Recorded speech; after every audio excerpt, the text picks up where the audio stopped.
Hi Stampers, today I wanted to share with you some letterpress techniques. Here in the background I did a letterpress technique with an embossing folder and acrylic paints. And then here is a second technique where I used the Dreamweaver stencil and the Dilution spray. So let's go ahead and start with the embossing folder. I am using any embossing folder, and this is a exotic from Couture Creations. It's an old one, but when you open it up, you can use either side and you're going to end up with different effects. So I'm going to use the front side, the one with the name on it, and I will show you the different textures.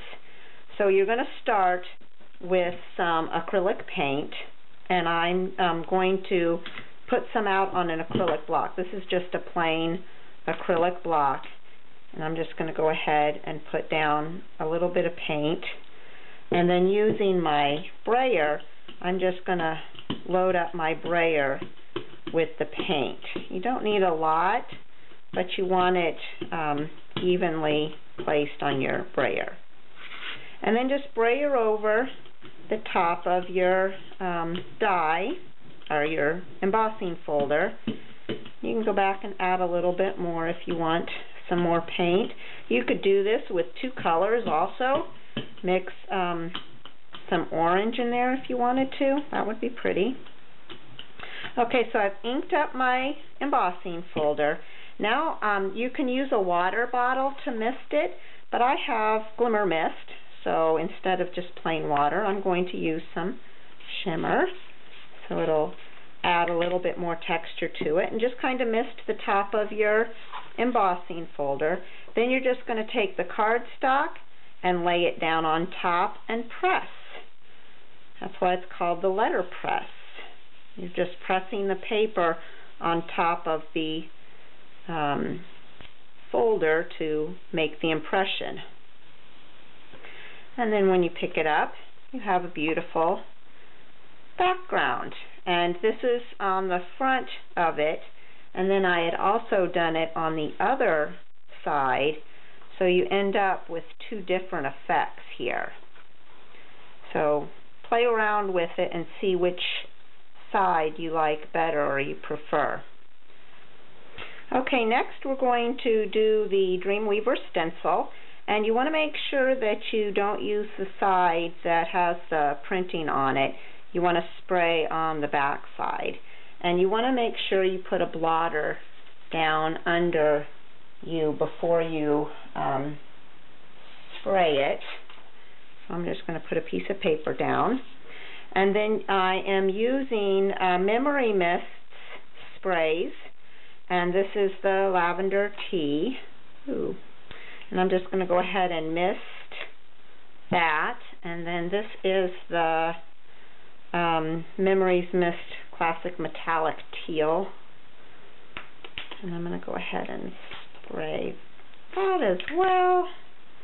And then my third color is going to be the Margarita.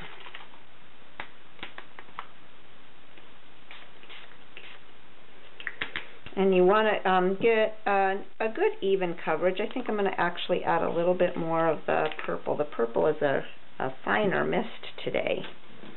And then we're going to go ahead and put this through our embossing machine. So I'm going to go ahead and pull that to the side. And here's my machine. And I have it loaded with my C plate and my metal shim, my B plate. And then you want a blotter piece of cardstock down. And then you're just going to carefully pick up your stencil and lay it ink side up. And then your cardstock is carefully going to be laid down on top of that. And then your embossing mat. And then your other B plate. And it's important to keep a clean B plate when you're using it with the stencils, one that hasn't been used to cut, because you don't want it warped. If it's been warped, it's going to warp your die or your stencil, and then it's not going to be any good. So go ahead and run that through.